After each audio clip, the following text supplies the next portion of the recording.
and now h3 was played in this position. So black takes on f3, and now we see knight a5. So now we've gone into an endgame here, after getting the queens off. So knight a5, now bishop g5, bishop f6, bishop h6, bishop g7, white takes. So we have an exchange of dark square bishops, and now e5. So wouldn't you agree that white has good control over the centre, and at the same time it's interesting because according to the computer evaluation, the position is roughly equal, which is, this game actually resulted in a draw, but it's interesting to just look at the game in detail as we're doing now. So rook d8 is played, now d5, f6, and now rook e2, rook d6, rook e1. So white is doubling up on this e file now. So e7 might be vulnerable. So black defends with rook c7. Now h4. Now knight c4 and g4. Knight b6. Rook e6. And now king f7. g5. Knight c4. h5. So pretty aggressive play from white. This h5 move. h5 and g5, etc. So now knight d6, h6, rook c2, rook e3, rook c4, king g2, and now a5 was played, king h3, knight f5, and now rook d3, rook h4 check, king g2, rook f4, king h3, b5, a3, b4, a takes b4, and now bishop g4. Now I think d6 should have been played in this position, and actually the engine agrees with me. Stockfish agrees with me here. So d6 should have been played in this position, as you can see, but instead we see bishop g4, which is considered an inaccuracy from white.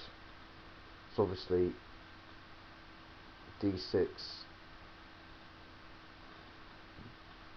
was the better move. So if we look at this, so if d6 in this position, knight takes d6. Where's this going?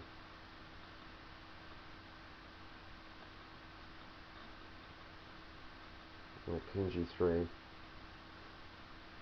king f5, or rook f5, etc. Yeah, so it's sort of interesting, and actually in this position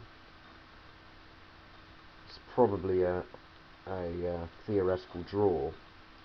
But anyway, I'll go back to the game here.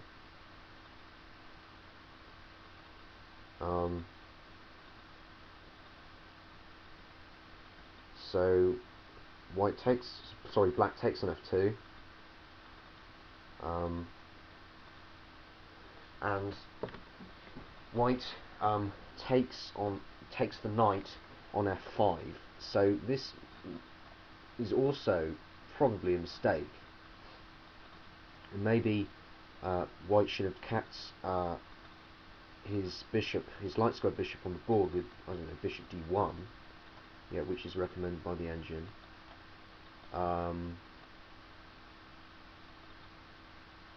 So after we have this trade, king g4 is played, and king e8 is considered a mistake here because in fact e5 should have been played in this position.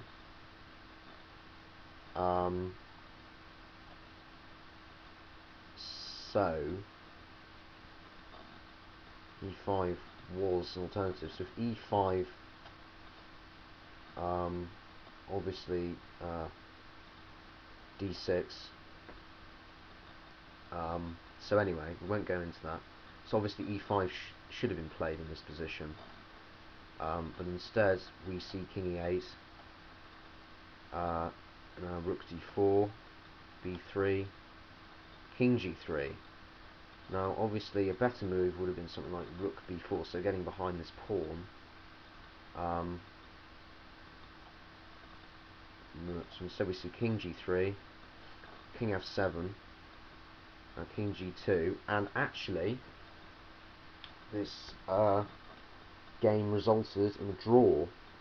And if we look at the evaluation, so obviously the game might have continued. Now according to the computer, it's minus 2.6. The evaluation is minus 2.6. So clearly this game probably would have ended in black's favour after, well, if black, obviously black can now take on g5.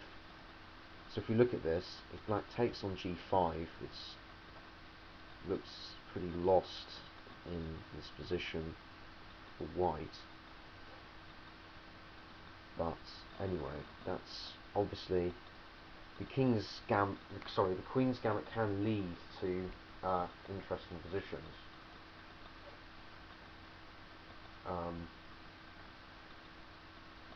Obviously, you need to play it right. You need to know the necessary theory. But obviously, it's actually Garry Kasparov commonly used the opening in many of his games. So it's clearly you might want to check those out after watching the video or watching this video. But in fact, I will post the some of the games in the description, or some of Kasparov's games in the description of, well, yeah, of him using the Queen's Gambit. Okay, thanks for watching.